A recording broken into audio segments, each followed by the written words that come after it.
திட்டத்தில் இன்று தரம் 9 கணித பாடம் சமநிலை பாடத்தை கற்க உள்ளோம்.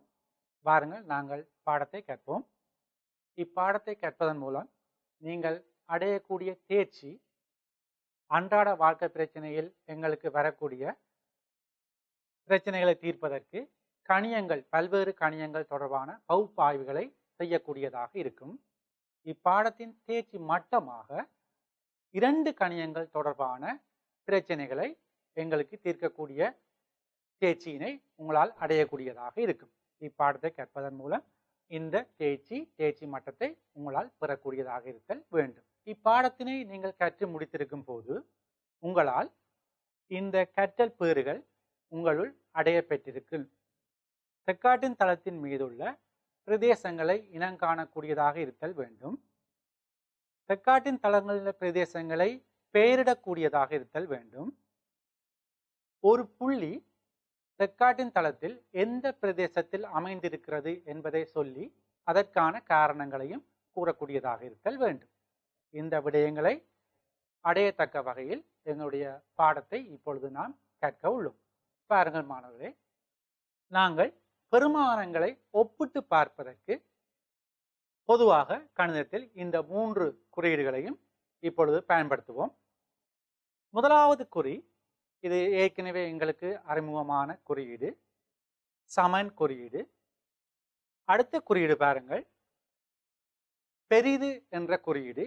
இதில் நாங்கள் கவனிக்க வேண்டிய விஷயம், ஒரு புறம் அகன்ற பகுதியாகவும் மறுபுறம் முனை ஒடுங்கிய பகுதிகளாகவும் காணப்படும்.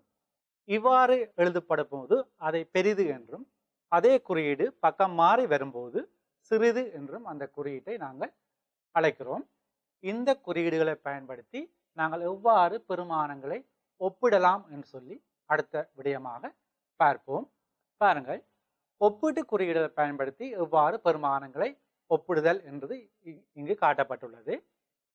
முதலாவது பாருங்கள், 2 சமனான பெருமானங்கள் தந்தபடியால் நான் சமன் குறியீட்டை இதில் நான் காட்டியுள்ளேன். அடுத்தது பார்த்தோம் என்றால் 3, 7 என்ற பெருமானங்கள் எங்களுக்கு தரப்பட்டுள்ளது. இங்கு 3 7ஐ விட சிறிது என்று எங்களுக்கு ஏற்கனவே தெரியும். ஆகவே நான் போட்டிருக்கிற குறியீடை பாருங்கள், சிறிது குறியீட்டை பாவித்துள்ளேன். அப்ப இவ்வாறாக 3 சிறிது 7லும் என்று இங்கு ஒப்பிடப்பட்டுள்ளது. அடுத்த விடயம், தரப்பட்ட பெருமானங்களை பார்ப்போமானால் 12, 9 என்ற பெருமானங்கள் எங்களுக்கு காட்டப்பட்டுள்ளது. இதில் 12 எங்களுக்கு 9ஐ விட பெரிது என்று எங்களுக்கு தெரியும். ஆகவே நான் இங்கே பயன்படுத்திய குறியீடை பார்ப்போமாக இருந்தால் பெரிது குறியீட்டை நான் பயன்படுத்தி உள்ளோம். பாருங்கள், தொடர்ச்சியாக மாணவர்களே, இங்கு ஒரு படம் காட்டப்பட்டுள்ளது. இதில் ஒரு தராசு, அதுவும் சமநிலை அற்ற தராசு ஒன்று காட்டப்பட்டிருக்கிறது. இதில் எங்களுக்கு படத்தில் பார்க்கும்போது எங்களுக்கு விளங்குகிறது, கூடிய பகுதி 10 கிலோகிராம் என்று காட்டப்பட்டுள்ளது. இங்கால அடுத்த தட்டில் எக்ஸ் கிலோகிராம் என்று திணிவு காட்டப்பட்டுள்ளது. இந்த படத்தை பார்த்தோன்னே எங்களுக்கு ஒரு விளக்கம் பெறலாம். அதாவது இந்த 10 கிலோகிராம் இந்த எக்ஸ் கிலோகிராமை விட அதிகம் என்று எங்களுக்கு தெரியுது. அப்ப இந்த விடயத்தை எவ்வாறு சமநிலை மூலம் எங்களுக்கு தொடர்புபடுத்தி காட்டப்பட முடியும் என பார்த்தால் எங்களுக்கு தெரியும், எக்ஸ் கிலோகிராம் 10ஐ விட குறைவு. ஆகவே எக்ஸ் சிறிது 10லும் என்று சமநிலை மூலம் காட்டியுள்ளோம். இவ்வாறு சமநிலை குறியீடு, அதாவது பெருமானங்களை ஒப்பிடுவதற்கு சமநிலை குறியீடுகளை நாங்கள் எவ்வாறு பயன்படுத்தலாம் என்று சொல்லி சில உதாரணங்கள் மூலம் நாங்கள் இப்பொழுது பார்த்திருந்தோம். இந்த குறியீடுகள் இவ்வாறு ஒப்பிடப்படும் போது எவ்வாறு அந்த ஒப்பிட்ட தொடர்புடைமையை எப்படி எங்களுக்கு வாசித்து அல்லது எப்படி எழுதலாம்னு சொல்லி அடுத்த விடயமாக நோக்க உள்ளோம். இதுவும் ஒரு சமநிலை தொடர்பான ஒப்பீடு, எவ்வாறு நடக்கலாம், எவ்வாறு எழுதலாம் என்பதற்கான ஒரு சந்தர்ப்பம் காட்டப்பட்டுள்ளது. இதில் பாருங்கள், இந்த பஸ் வண்டி ஒன்றில் ஆகக்கூடியது 60 பயணிகளைத்தான் ஏற்றலாம் என்று சொல்லப்பட்டிருக்கிறது. ஆனால் இங்கே குறிப்பிட்ட அளவான ஒரு பயணிகள் நாங்கள் இதுக்குள்ளே ஏற்றியுள்ளோம். ரைட், இதுக்குள்ளே ஒரு எக்ஸ் எண்ணிக்கையான பயணிகளை நான் ஏற்றி உள்ளேன் என எடுக்கிறேன். அதாவது அந்த 60 தான் ஆகக்கூடியது. ஆனால் இதுக்குள்ள ஒரு குறிப்பிட்ட எக்ஸ் அளவான பயணிகள் இப்போ ஏறி இருக்கிறேன்னு சொல்லி எடுக்கிறோம். அப்படி எடுத்தால் இந்த எக்ஸ் என்ற அளவு ஒன்றில் 60க்கு சமனாக இருக்கலாம் அல்லது 60 விட குறைவாக இருக்கலாம். 60 விட கூட இயலாது. 60 விட கூடவா இருக்க இயலாது. ஏன்னு சொன்னால் இங்கே சொல்லப்பட்ட விடயத்தின்படி ஆகக்கூடியது பயணிக்கக்கூடிய பயணிகளின் எண்ணிக்கை ஆகக்கூடியதே 60 தான். ஆகவே 60 விட கூட இயலாது. அதாவது இதுக்கு ஏற்றியுள்ள பயணிகளின் எண்ணிக்கை எக்ஸ் என கொன்றால் அந்த பயணிகளின் எண்ணிக்கையையும் அந்த எவ்வாறு சமநிலை தொடர்பை எங்களுக்கு காட்டலாம் என்று பார்த்தால் பாருங்கள், இப்போ ஏற்றிய பயணிகளின் எண்ணிக்கை வந்து எக்ஸ், அது கட்டாயம் 60 விட குறைவாக இருத்தல் வேண்டும். அதுதான் இங்க இப்பொழுது நாங்கள் எங்களுக்கு சமநிலையால் இந்த தொடர்பை காட்டக்கூடியதாக இருக்கும். அதாவது எக்ஸ் தான் ஏற்றியது, 60 ஆகக்கூடியது ஏற்றக்கூடியது, ஆனால் இப்போ ஏற்றி இருக்கிறது என்ன செய்யலாம், 60 விட குறைவு. அதே வேளை அது சமனாகவும் இருக்கலாம், 60க்கு சமனாகவும் வரலாம். 60 பயணிகளையும் ஏற்றலாம், 60 பயணி வரைக்கும் ஏற்றலாம். ஆகவே 60 அல்லது 60க்கு குறைவான பெருமானமாக தான் இந்த எக்ஸ் எண்ணிக்கை இருக்க போகுது. இன்னும் ஒரு உதாரணத்தை பார்ப்போம். இந்த மாதிரி சமநிலை தொடர்பை காட்டக்கூடிய இன்னும் ஒரு சந்தர்ப்பம் பாருங்கள். வாகன அனுமதி பத்திரம் பெறுவதற்கான ஆக குறைந்த வயது 18 ஆகும். வாகன அனுமதி பத்திரம் பெற்றுக்கொண்ட ஒருவரின் வயது எக்ஸ் என எடுத்தால், ஒரு ஆள் வாகன அனுமதி பத்திரம் பெறுறார், அவற்றை வயது எக்ஸ் என எடுக்கிறான். ஆனால் அனுமதி பத்திரம் பெற வேணும்னு சொன்னால் கட்டாயம் 18 வயது கூடுதலாக இருத்தல் வேண்டும். ஆக குறைந்த வயது 18 அல்ல 18 விட கூடுதலாக இருத்தல் வேண்டும்.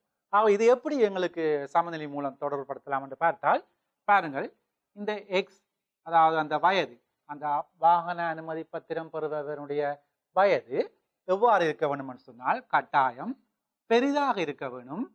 எதை விட 18 வயசை விட பெரிதாக இருக்க வேண்டும், அல்லது சமனாகவும் இருக்கலாம். 18 வயது வந்தோடனையும் எடுக்கலாம் அனுமதி பத்திரத்தை, அல்லது 18 வயதை விட அதிகமாகிற சந்தர்ப்பத்திலும் அவர் வாகன அனுமதி பத்திரத்தை பெறலாம். ஆகவே தொடர்பு எவ்வாறு சமநிலை மூலம் காட்டப்படுகிறதுன்னு சொன்னால் பாருங்கள், இந்த எக்ஸ் வந்து 18 அல்லது 18லும் கூடவாக இருத்தல் வேண்டும் என்று சமநிலை மூலம் எங்களுக்கு தொடர்புபடுத்தக்கூடியதாக இருக்கிறது. ஓகே மாணவர்களே, தொடர்ந்து வரும் அடுத்தடுத்த விடயங்களையும் பார்ப்போம். பாருங்கள் மாணவர்களே, முதலாவது விஷயம் அடுத்தது தெக்காட்டின் தளம். இந்த தெக்காட்டின் தளம் என்பது இங்கே நோக்கினால் எங்களுக்கு ஒரு கிடை அச்சு இருக்கிறது. இந்த கிடை அச்சு தான் எக்ஸ் அச்சு என்று நாங்கள் வழமையாக குறிப்போம். அதே போல நிலைக்குத்து அச்சு ஒன்று இருக்கிறது எங்களுக்கு, நிலைக்குத்து அச்சு. இந்த நிலைக்குத்து அச்சை நாங்கள் y என வழமையாக குறிக்கிறோம். நாங்கள் இந்த 2 அச்சுகளும் இருக்கிற இந்த தளம் அதை தெக்காட்டின் தளம் என்று அழைக்கிறோம். எக்ஸ் அச்சும் y அச்சும் இருக்கிற இந்த தளத்தை நாங்கள் தெக்காட்டின் தளம் என்று அழைக்கிறோம். இந்த தளத்தில் எங்களுக்கு புள்ளிகளை குறிக்க முடியும், கோடுகளை வரைய முடியும், உருவங்களை வரைய முடியும். இப்பொழுது இந்த தளத்தில் உங்களுக்கு அவதானித்து பார்த்தீங்கன்னா மாணவர்களே, நான் இதில் ஒரு கோடு வரைந்துள்ளேன். மண் நிறத்தினால், இதன் நிறத்தினால் ஒரு கோடு வரைந்துள்ளேன். இந்த கோடு எக்ஸ் அச்சினுடைய 2 என்ற புள்ளியினூடாக செல்கிறது. எக்ஸ் அச்சினுடைய 2 என்ற புள்ளியினூடாக செல்கிற ஒரு நிலைக்குத்து கோடு தான் அந்த மண்ணிற கோடு. அந்த நிலைக்குத்து கோட்டினுடைய பெயர் என்னவாக இருக்கலாம்? இது ஏற்கனவே நாங்கள் வரைவுகள் பாடத்தில் கற்று முடித்துள்ளோம். இந்த கோட்டினுடைய பெயர் எக்ஸ் சமன் 2 என வரப்போகிறது. ஏனென்று சொன்னால் இந்த கோட்டில் சில புள்ளிகளை நாங்கள் எடுப்பமாக இருந்தால், உதாரணத்துக்கு பாருங்கள், நான் இதில் ஒரு புள்ளி ஒன்று போடுறேன். இந்த புள்ளியினுடைய ஆள்கூறு எனக்கு எழுதுவனாக இருந்தால் 2,2 ரைட். அதே போல இன்னும் சில புள்ளிகளையும் எடுக்கலாம். இப்போ இந்த புள்ளியை எடுப்பனாக இருந்தால் இந்த புள்ளியினுடைய ஆள்கூறு 2,4. இப்ப இந்த கோட்டில் இருக்கிற எந்த புள்ளியை எடுத்தாலும் எங்களுக்கு அதனுடைய ஆள்கூறுல எக்ஸ் ஆள்கூற்று பெருமானம் 2 ஆகத்தான் வரும். எக்ஸ் ஆள்கூற்று பெருமானம் 2 ஆகத்தான் வரும். ஆகவேதான் இந்த கோட்டை நான் எக்ஸ் சமன் 2 என அழைக்கிறோம். நாங்கள் இன்னும் இலகுவாக இதனை புரிந்து கொள்ள, இலகுவாக சொல்வதற்கு, இந்த புள்ளிகளை போடாம உடனடியாகவே இது என்ன பெருமானம் என்று சொல்வதற்கு, இது எந்த எக்ஸ் அச்சின் எந்த புள்ளியினூடாக செல்வதோ, எந்த பெருமானத்தினூடாக செல்கிறதோ அதுதான் அதனுடைய பெயராக கொள்ளப்படும். உதாரணத்துக்கு இப்ப மூன்றினூடாக ஒரு கோடு போகுமாக இருந்தால் இதனுடைய இந்த கோட்டினுடைய பெயர் x சமன் 3 என பெறப்படும். x சமன் 3 என பெறப்படும். அதே போன்று நான் இங்கே பாருங்கள், x அச்சுக்கு சமாந்தரமாக அது y அச்சின் 3 என்ற புள்ளியினூடாக செல்கிறது. y அச்சின் 3 என்ற புள்ளியினூடாக செல்கிறது. ஆகவே இந்த கோட்டினுடைய பெயர் எங்களுக்கு வரப்போகுது y சமன் 3 என்று வரப்போகுது.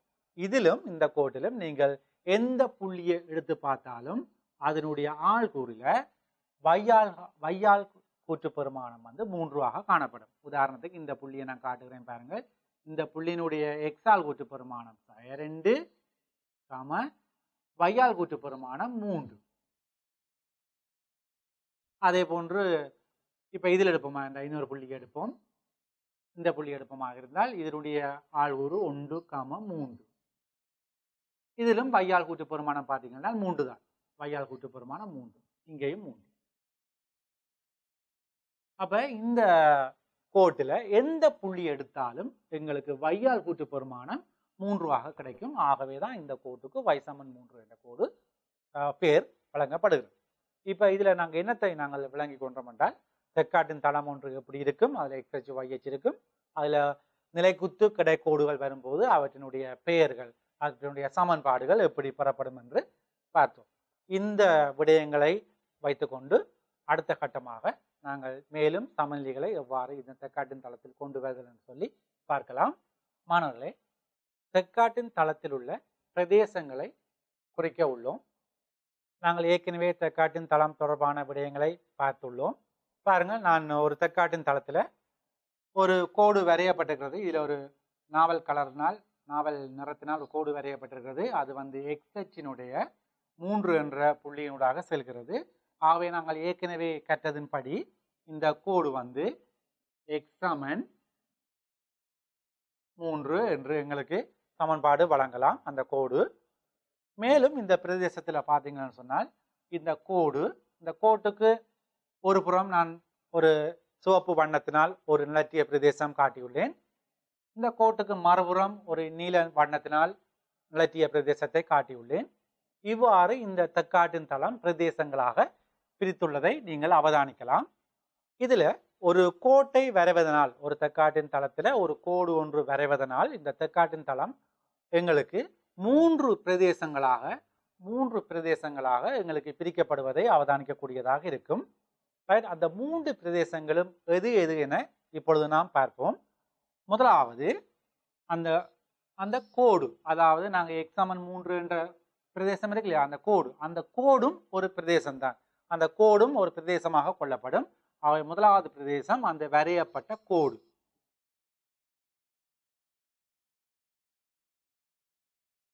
முதலாவது பிரதேசம் அந்த வரையப்பட்ட கோடு. இரண்டாவது பிரதேசம் பார்த்தோம்னு சொன்னா, இப்ப எங்களுக்கு நாங்கள் வரைந்துள்ள தெற்காட்டின் தளத்தின் படி இந்த கோட்டுக்கு இந்த பக்கம் இருக்கிற அந்த சிவப்பு நிறத்தினால் நிலச்சப்பட்ட பிரதேசம், சிவப்பால் நிலச்சப்பட்ட பிரதேசம். மூன்றாவது இடம் இதே போன்று அங்கால அந்த கோட்டுக்கு மறுபுறம் நீல நிறத்தினால் காட்டப்பட்டுள்ள பிரதேசம், அதுவும் ஒரு பிரதேசமாக கொள்ளப்படும். அப்ப மூன்றாவது பிரதேசமாக எங்களுக்கு